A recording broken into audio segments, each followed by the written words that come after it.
Hello everyone and welcome back to the Perfect French with Dylan. Today is going to be a fairly long lesson. We are going to learn everything about the passé composé, about the imparfait, and then how to use them together. This video goes with the textbook Passé composé versus imparfait, where you can find everything that I'm going to talk about today and more, because I don't have the time to give everything that's in the book. And also all the exercises that I'm going to talk about today are in the book. The textbook is available as a PDF, as a paperback, and as an ebook. If you follow my other courses on YouTube, you know that I usually say, now you can pause the video and do exercise 2.3, for example. I am not going to do this today because there are more than 80 exercises in the book, so it will be just cutting the video again and again and again. So I'm going to have all the info about the book right here at the bottom of the screen. So first you can find the page that we are on and then the exercise number. Usually the way that my books I write them is that the explanation is first, followed by the exercises. So when I'm talking about a subject, I'm going to write the exercises that goes with that subject, okay? However, I will tell you when there's a recap and there's quite a lot of exercises to do, I will just tell you. So here is what we are going to see today. First, we are going to look very quickly at the difference between passé composé and the imparfait. Then we are going to look only at the passé composé, then only at the imparfait, and finally we are going to see them together. When they are used together or when they are used in the same type of sentences. So this is basically the table of contents that you have in the book. We are following the book very closely. To make the video easier for you, all the subjects here are going to have timing. So we have one chapter for each subject. If you want to go back to another one, pass to the next one, etc., etc., you can. Last note before we start, please like this video. It's going to take me a very long time to film and to edit. And if you haven't yet, please subscribe because I post a new lesson every Wednesday. Alright, so passé composé, imparfait. What is the main difference? Le passé composé is used to talk about the past, mostly action that took place in the past and were completed in the past. However, the imparfait is used to talk about the past as well. This is why it's so complicated for French learners, but without a specific time frame, or something that happens an unspecified number of times, or we're in progress when something else happened. I'm going to tell you now, the something else is actually the passé composé. Let's see one example. Je lisais un livre quand ma mère est arrivée et a commencé à cuisiner. So here I'm going to tell you, just in case you don't know, lisais is the imparfait. So I was reading. So we don't know how long. We have no idea when it started, we have no idea when it ended.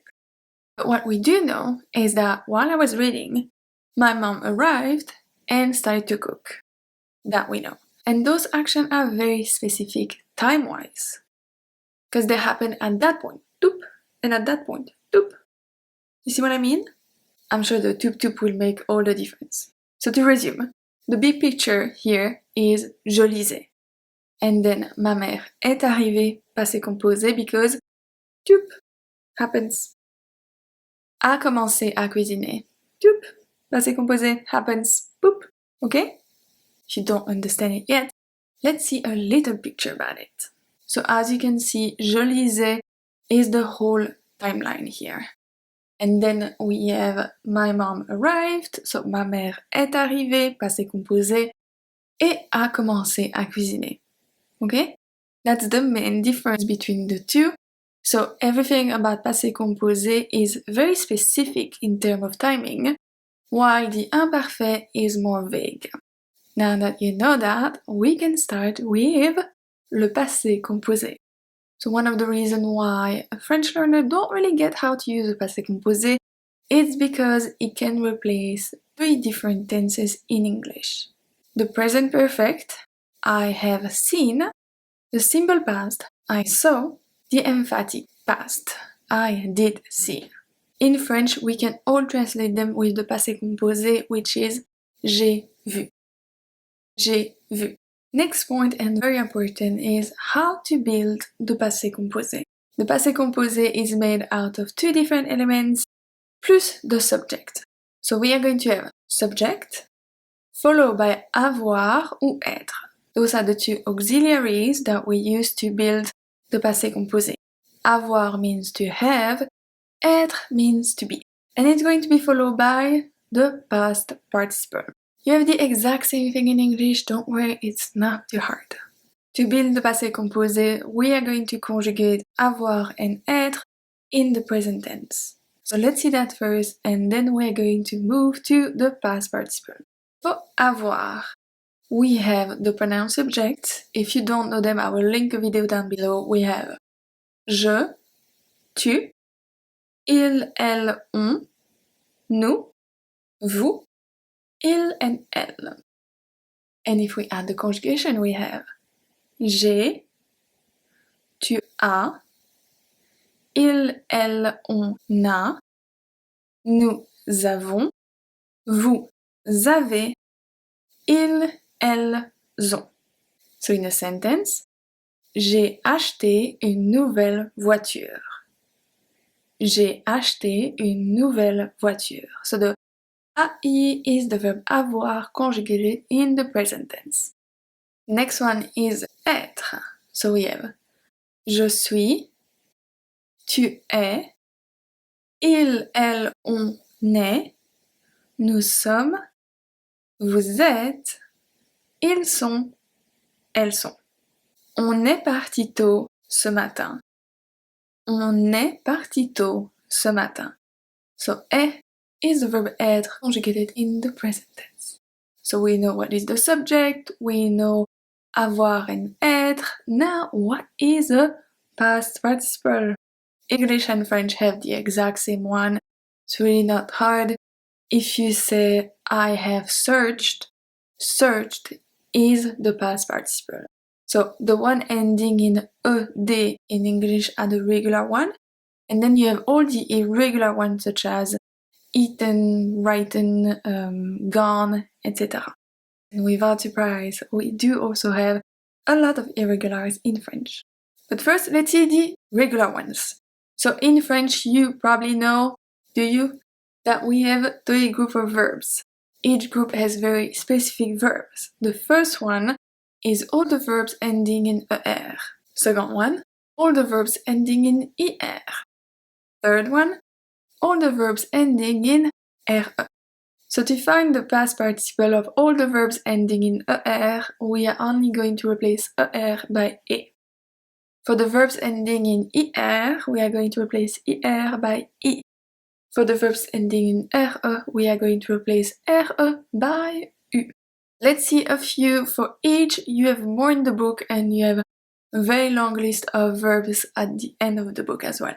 For the first one, er, we have chanter, chanter, manger, manger, placer, placer, rejeter, rejeter, promener, promener.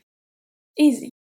For the verbs ending in ir, second group of verb, we have finir, fini, agir, agi, choisir, choisi, guérir, guéri, obéir, obéi.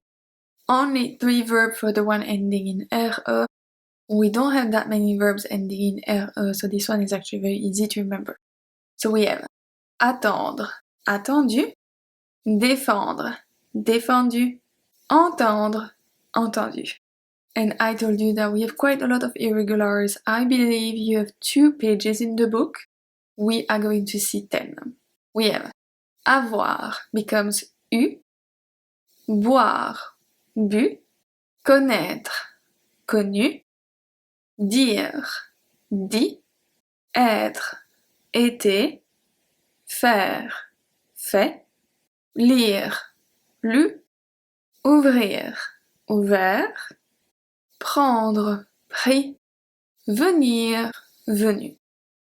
And Sometimes we can also add more to the past participle. We are going to see that later. But because of that, it will change the pronunciation. So make sure to remember the spelling and the last letter of each past participle. This is very important. Now that we've seen the past participle, let's see the conjugation of a verb in the passé composé with avoir. We are going to see être after. We are going to see a verb ending in er for the first group, ir second group, re third group, and then we're going to see one irregular. The first one that we are going to see is one of the first group, chercher, chercher to search. The past participle of chercher is chercher with a e. We are going to have all the subject pronouns. We know them, and then we are going to add the verb avoir conjugated in the present tense. We saw it, we have j'ai, tu as, il, elle, on a, nous avons, vous avez, ils, elles ont. Okay? All we have to do after this is to add the past participle to the verb. So right after avoir. Of course, we have a space between them, they're not connected. J'ai cherché, tu as cherché, il, elle, on a cherché, nous avons cherché, vous avez cherché, ils, elles ont cherché. Let's see a sentence. Elle a cherché son sac partout. Elle a cherché son sac partout.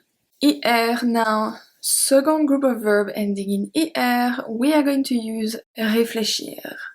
Réfléchir, the past participle is réfléchi. So we know the subject, we know also the verb avoir, and all we need to do is to add réfléchi. J'ai réfléchi, tu as réfléchi, il, elle, on a réfléchi, nous avons réfléchi, vous avez réfléchi, ils, elles ont réfléchi.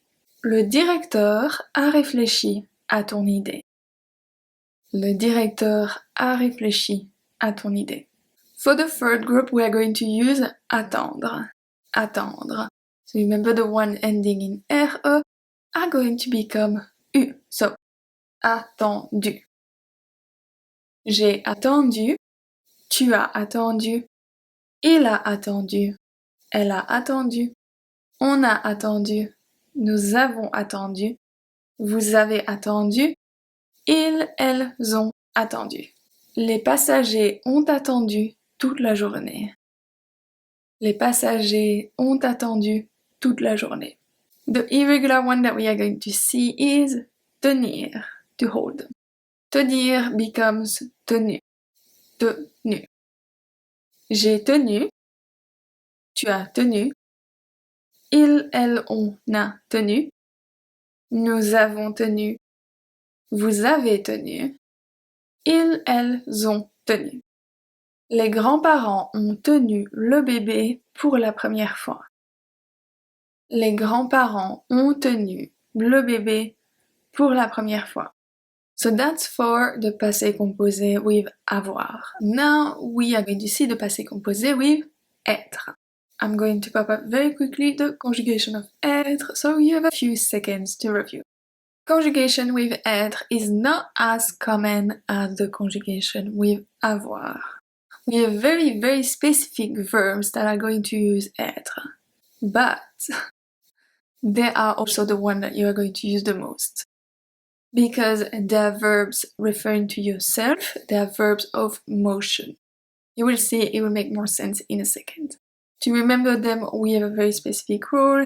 It's called Dr. and Mrs. van der Tremp. Each letter corresponding to a verb, conjugated with être. So let's see.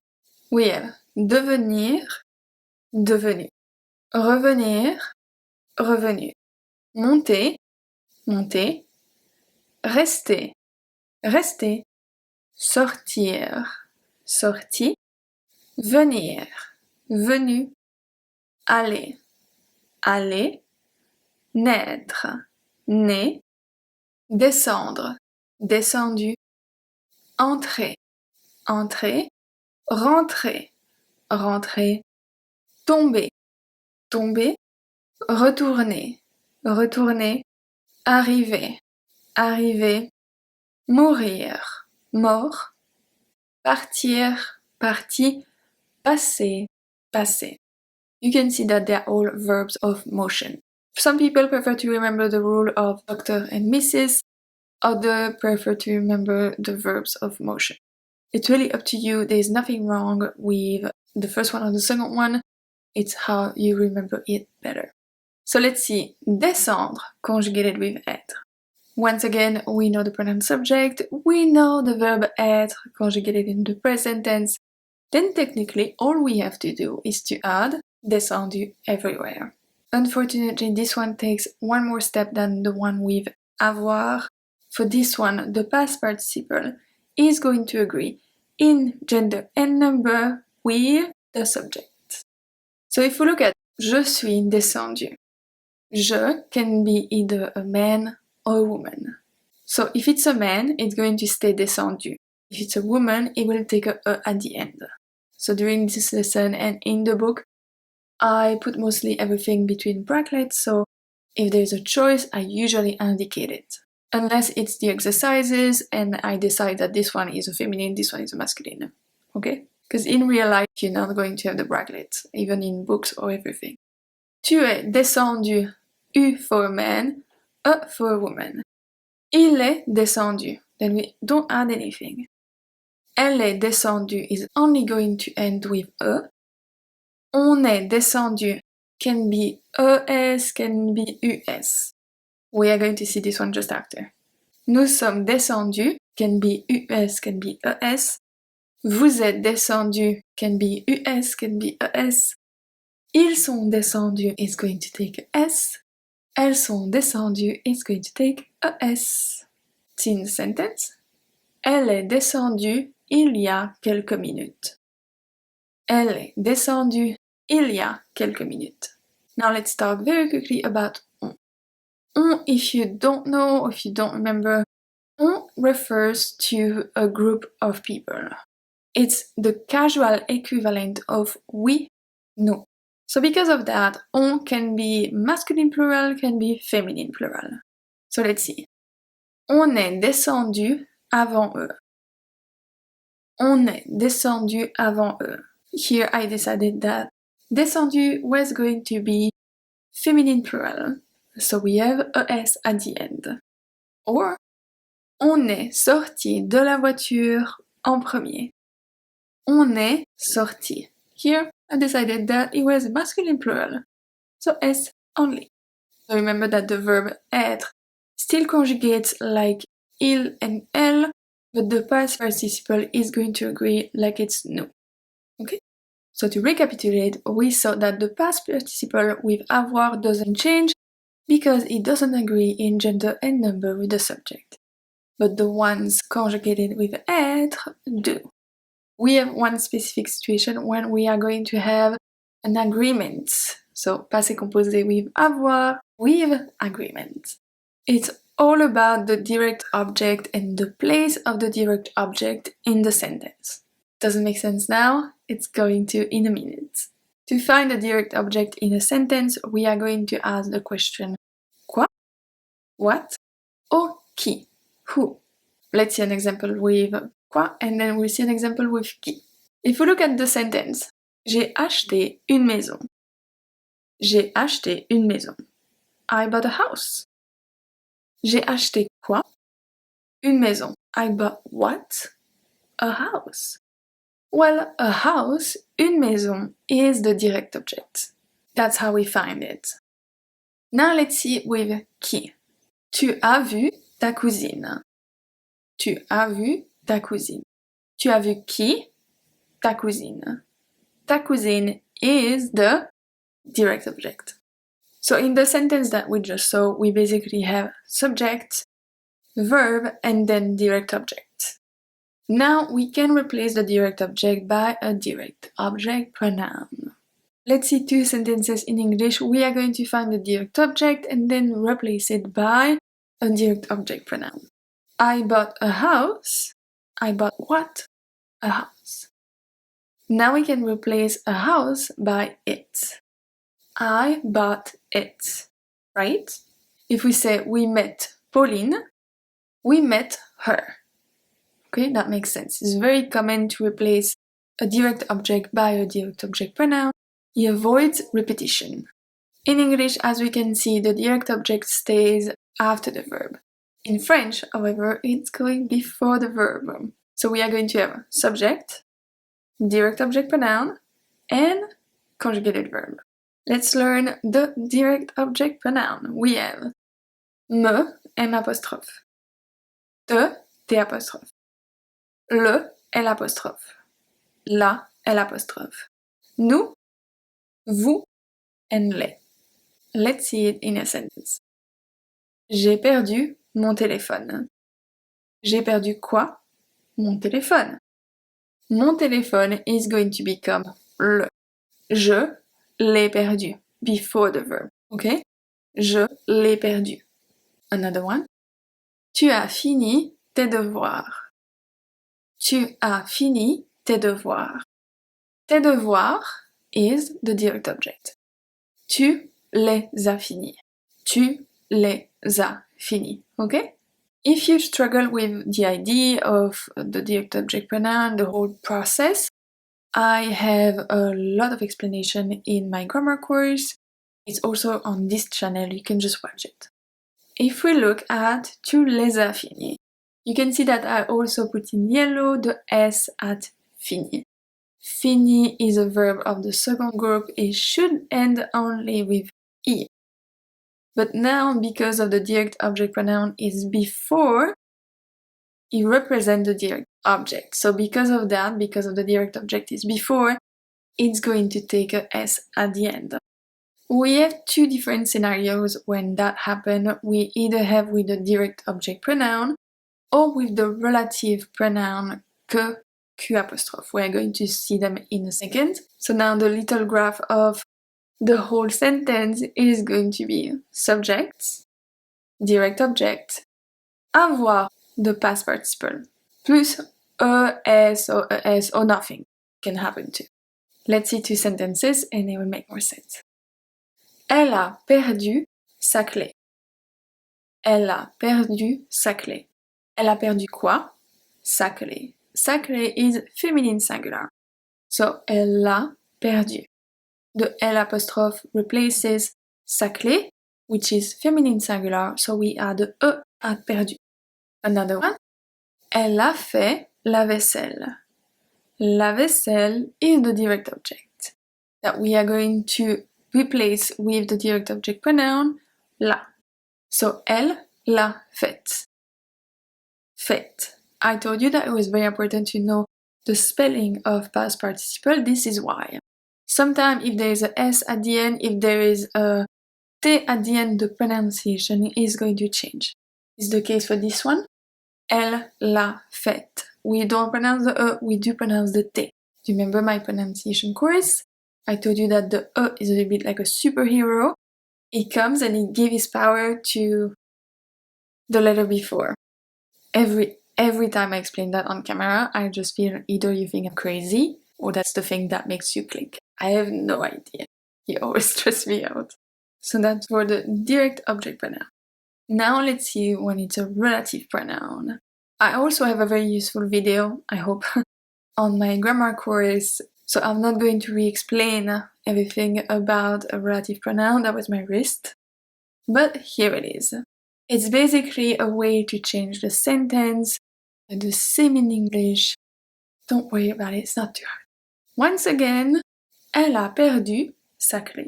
So she lost her key. We agree on that. We can change the sentence into her key that she lost. Because of that, the past participle is going to agree with que, which replaces sa clé. Okay? Sa clé qu'elle a perdu. Perdu will take a.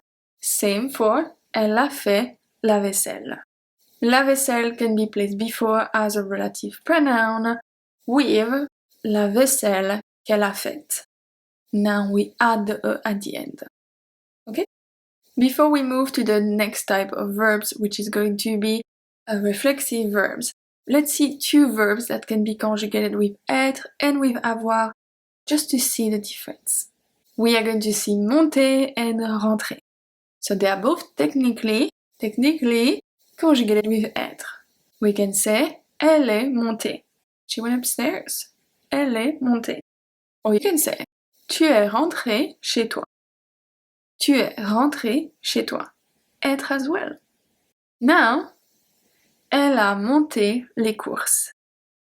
Elle a monté les courses. Now it's with avoir. Another one. Tu as rentré le chien.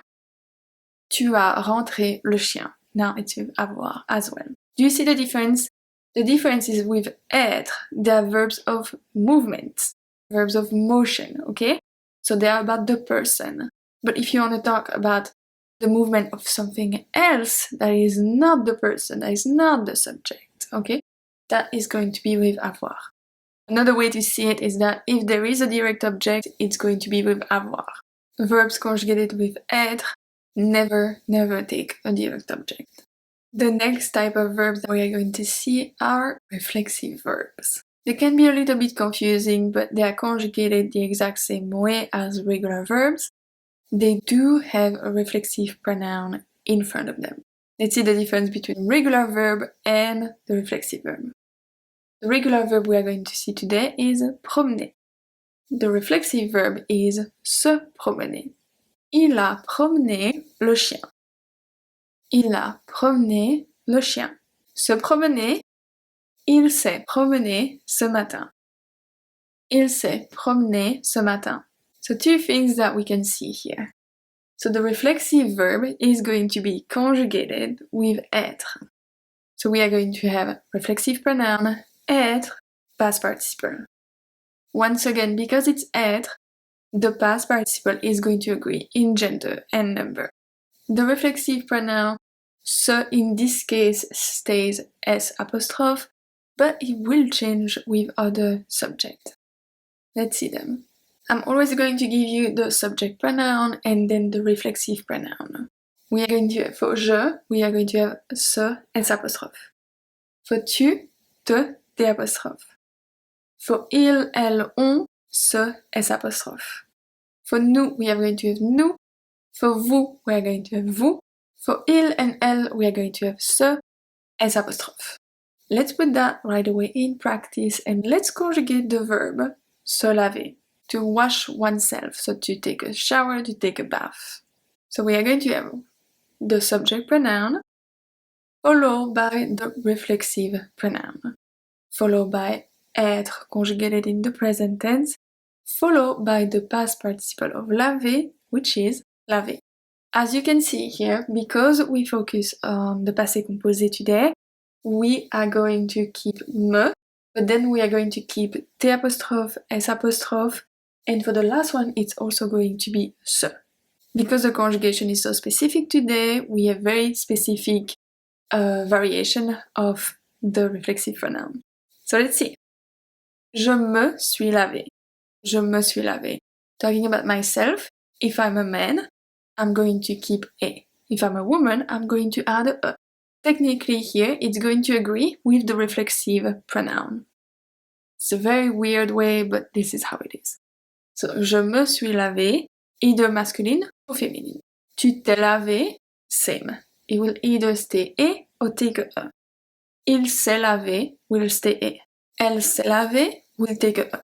On s'est lavé will take either es or aes. Nous nous sommes lavés, same thing, plural, so either es or aes. Vous vous êtes lavés, es or aes. Ils se sont lavés, we are going to have s only. Elles se sont lavées, we are going to have aes. Let's see a sentence. Ils se sont lavés ce matin avant de partir. Ils se sont lavés ce matin avant de partir. You have more examples of conjugated verbs in the book. The last point that we have to see for the reflexive verbs before starting to see when to use the passé composé. So this is the last point of conjugation for the passé composé. The type of sentence that we are going to see now is when we have subject, reflexive pronoun, être, past participle, and direct object. If we say I brushed my teeth, je me suis brossé les dents. Je me suis brossé les dents. I brushed what? My teeth. Les dents is the direct object, and because of that, because now the direct object is after, because of that, because the direct object is after, the past participle is not going to agree in gender and number anymore. Let's see 3 more and we'll see when he agrees. Just after. Tu t'es brossé les cheveux. Tu t'es brossé les cheveux. Doesn't agree. Il s'est peigné la barbe. Il s'est peigné la barbe. Doesn't agree. Il s'est rasé la moustache. Il s'est rasé la moustache. Let's take je me suis brossé les dents and change les dents, which is the direct object, into a direct object pronoun. Je me suis brossé les dents will become je me les suis brossé. So we have subject, reflexive pronoun, direct object pronoun, être, past participle, and then we have es, as you probably guessed. Now the past participle is going to agree in gender and number with the direct object pronoun because it's before. So je me suis brossé les dents, nothing at brosser. Je me les suis brossé et because les dents féminine plural. It's another one. Il s'est peigné la barbe. Il s'est peigné la barbe. Il se l'est peigné. Se l'est peigné. So L apostrophe to replace la barbe, feminine singular, so we are going to add the at peigné. This rule can be a little bit confusing, and I have to say that if you ask probably 80% of French speakers, they are not aware of that rule. So if you have trouble to get it into your brain, it's okay. Next big point, when to use the passé composé. We are more than halfway through, so don't worry, it's almost done. We have 5 different uses for the passé composé alone. So the passé composé can describe something that took place in the past, usually only happens once, but it can also be that it happened repeatedly, something that happened suddenly, or a series of actions taking place successively. I know that just a list like that seems a little bit all over the place. We are going to see an example for each one. The first one we're going to see describes something that took place in the past. We have very specific words that are going to indicate the use of passé composé. I'm going to give you 5. You have more in the book. We have avant-hier, avant-hier, ce matin, also hier, il y a 2 jours, le mois dernier, so last month, last week, last year, etc., etc. Il est parti avant-hier avec ses amis. Il est parti avant-hier avec ses amis. J'ai déménagé le mois dernier. J'ai déménagé le mois dernier. As you can see, it happened in the past and it's now completed in the past. So once you moved, you moved. Once you left, well, you left. Okay? Next point. Describe something that only happens once, such as mourir, naître, se marier, avorter, or avoir en, to turn years old. Some of them can happen a few times, such as se marier or avorter, but usually those are very big events, and they're not going to be repeated day after day. Let's see 2 sentences. Marie a eu 40 ans la semaine dernière. Marie a eu 40 ans la semaine dernière. 3 couples se sont mariés aujourd'hui. 3 couples se sont mariés aujourd'hui. Okay, so very specific event, right? You can also use the passé composé to describe something that happened repeatedly. Cette année, on a fêté Noël plusieurs fois. Cette année, on a fêté Noël plusieurs fois. J'ai essayé de le voir ce matin et cet après-midi. J'ai essayé de le voir ce matin et cet après-midi. The next way that we can use the passé composé is to describe something that happened suddenly.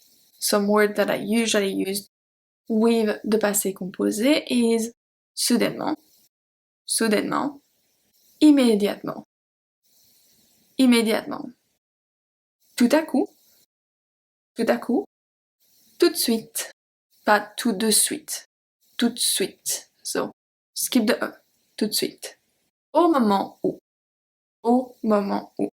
We usually use those to explain something that happened suddenly, right?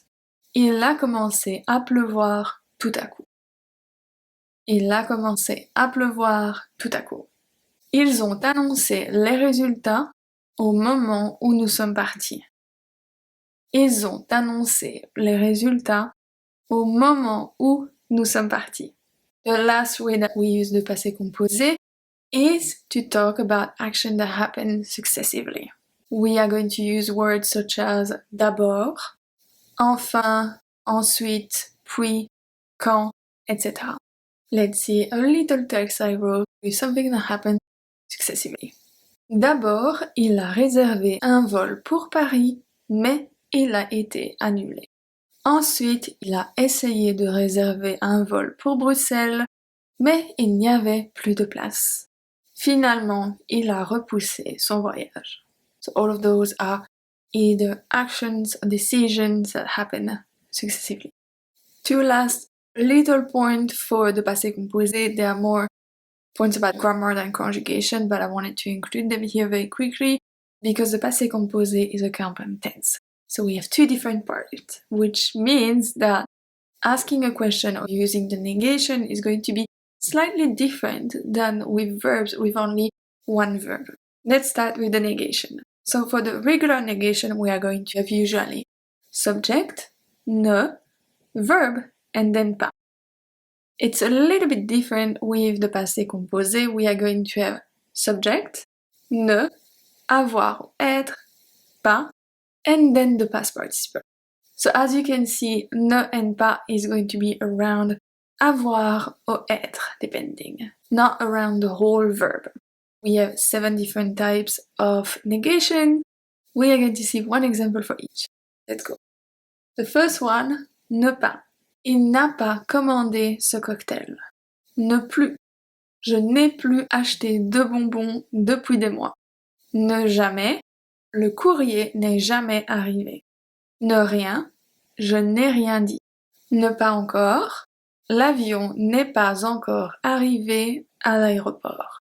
For the two last one, it's going to be slightly different because in this case the negation is going to be around the whole verb.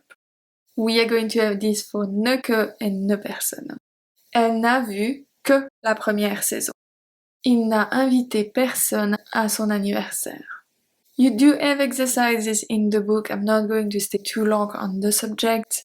We have seen negation many times on this channel. I just wanted to point out the placement in the sentence with the passé composé. The last thing we are going to see before jumping to the imparfait is the passé composé in questions. We have 3 ways to ask a question in French. We are going to raise our voice at the end of the question, add est-ce que in front of the question, or use the inversion, as well as interrogative adverb and interrogative pronouns that you have in the textbook. I'm not going to go back on all of them right now. For the first one, we are going to have tu es parti à l'heure? Tu es parti à l'heure? Here, the order of the passé composé doesn't change. Adding est-ce que in front. Est-ce que tu es parti à l'heure? Est-ce que tu es parti à l'heure? Doesn't change either.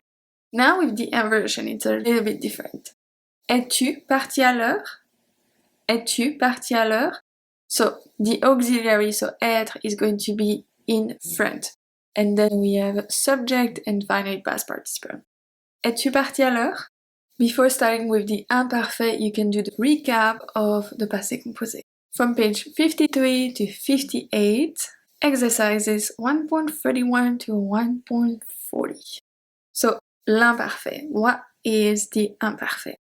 Just like the passé composé, we have 3 different ways that we can translate it in English. We are going to have the past progressive. So, I was seeing. The simple past, I saw. as well as the use of would or used to.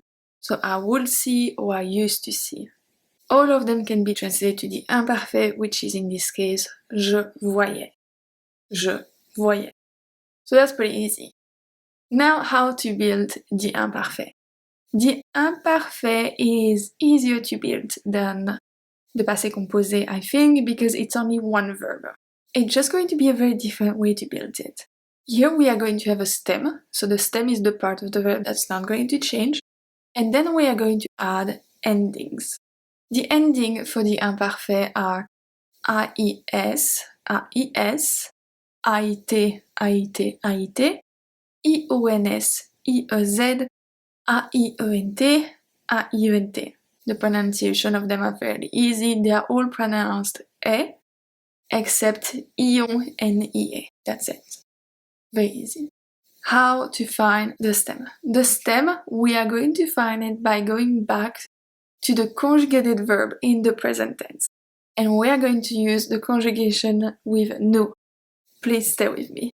We are going to remove the ending of the conjugation with nous in the present tense and add the ending of the imparfait.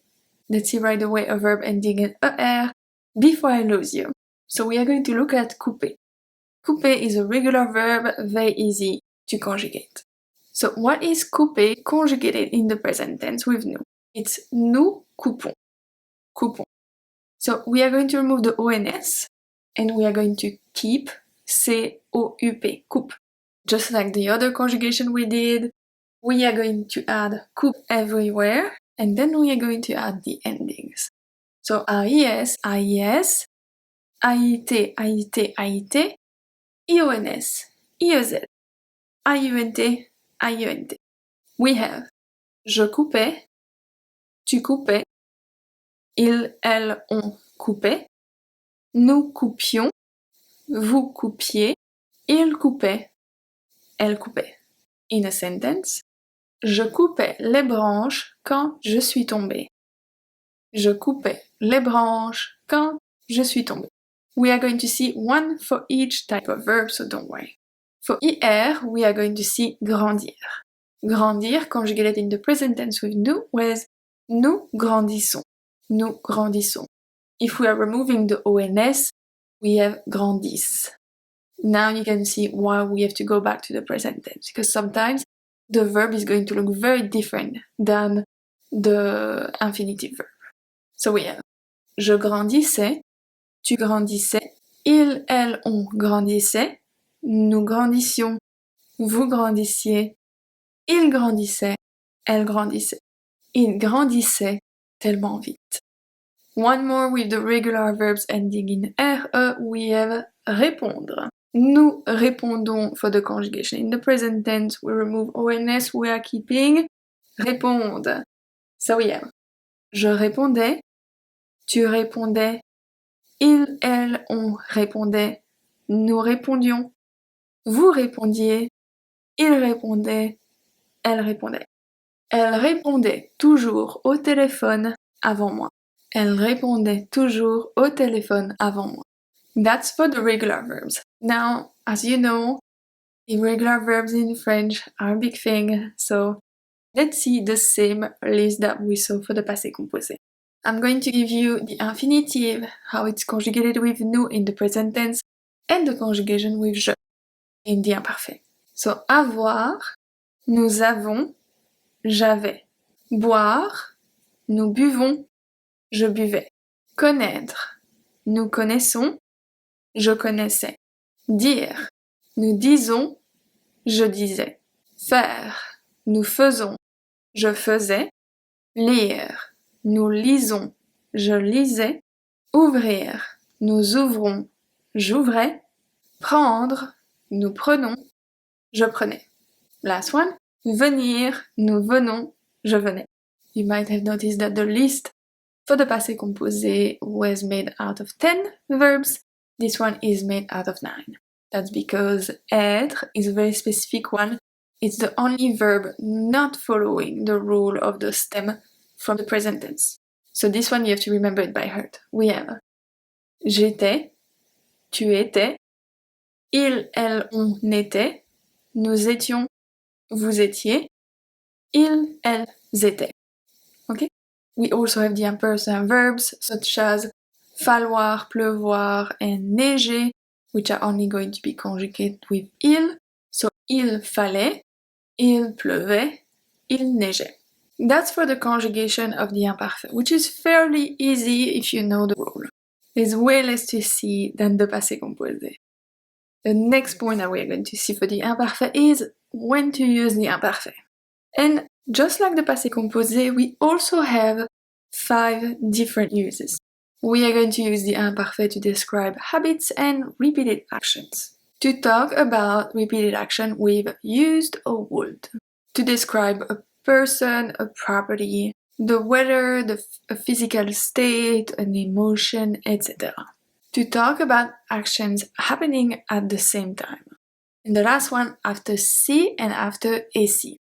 Slightly different meaning. To describe habits and repeated actions. Just like with the passé composé, we have words that are going to indicate the use of the imparfait. So let's see 5 again. We have avant, avant, en ce temps-là, en ce temps-là, en ce temps-là, fréquemment, jamais, le lundi, le mardi, etc. En ce temps-là, les choses étaient différentes. En ce temps-là, les choses étaient différentes. I felt really old when I wrote that sentence. Il n'était jamais à l'heure. Il n'était jamais à l'heure. So ici, habits and repeated actions.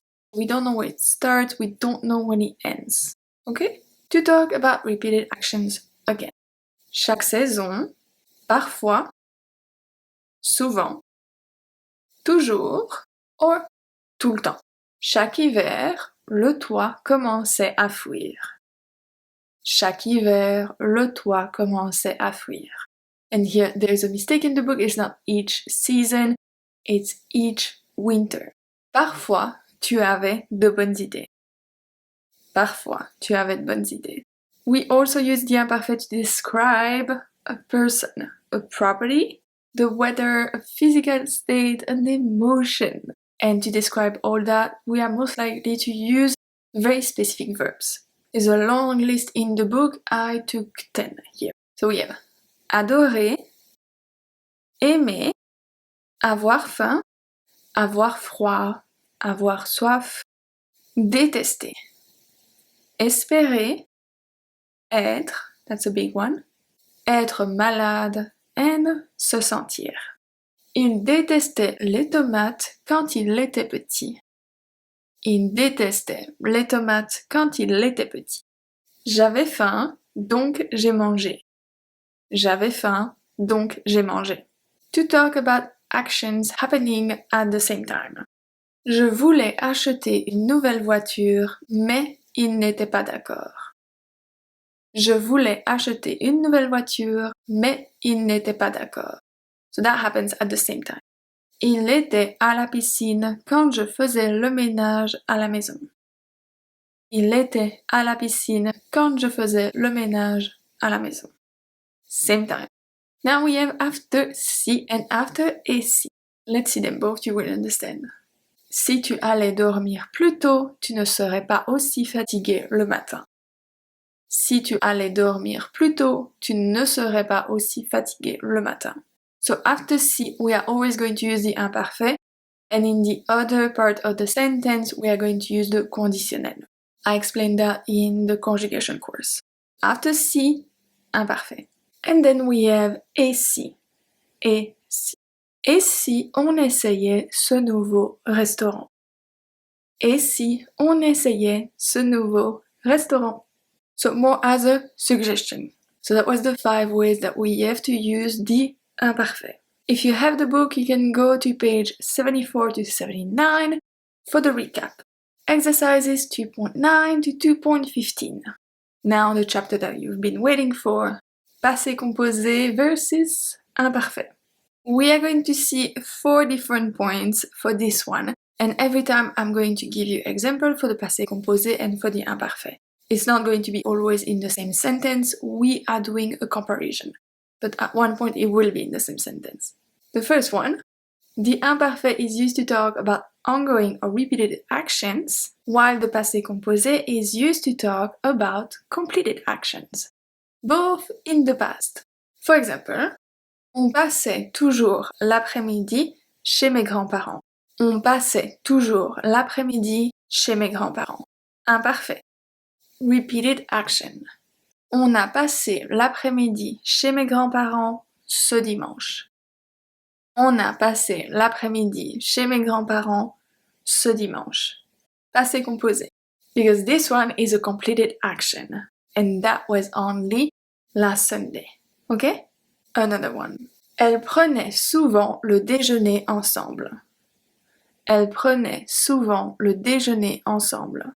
Elles ont pris le déjeuner ensemble récemment. Elles ont pris le déjeuner ensemble récemment. So the first one, imparfait, because it's something that used to happen frequently. While the passé composé, the second one, it's something that happened once. It was recently. That's the first point. To practice, you can do exercises 3.1 to 3.5. Point number 2. The imparfait describes something happening for an unlimited amount of time, while the passé composé describes something that is completed without a specific time frame. Even if it's a repeated action. Je vivais au Texas à ce moment-là. Je vivais au Texas à ce moment-là. J'ai vécu au Texas pendant 2 ans. J'ai vécu au Texas pendant 2 ans. So, the first one, imparfait, we don't really know it starts, we don't really know when it ends. The second one, passé composé, while we don't know either exactly when it starts, when it's done, we know that it's done. That person doesn't live in Texas anymore. Let's see another one. On allait au Mexique tous les ans. On allait au Mexique tous les ans. On est allé au Mexique 2 fois ces dernières années. On est allé au Mexique 2 fois ces dernières années. Do you see the difference? Unfortunately, you're going to get it only with practice. This is why the last point I don't have many things to say besides showing you the differences, because it will come with practice. That's why you have a lot of exercises in the book. I can explain you 1,000 times, only practice will really make a difference for you. Talking about exercises, 3.6 to 3.10. So after each point for passé composé imparfait, you have 5 exercises. Now, in the same sentence, we have, and we saw that at the beginning, the imparfait describes something happening in the background, while the passé composé describes the action happening at the same time. Remember the pioup, pioup? That's the passé composé. Il ne pouvait pas se séparer de sa voiture, mais il l'a finalement vendue. Il ne pouvait pas se séparer de sa voiture, mais il l'a finalement vendue. So he was probably very attached to his car for many years, and he finally sold it. Sold it. Boop. Gone. The car's gone. Another one. Vu que le taxi était en retard, on a mangé et on a fait un peu de shopping.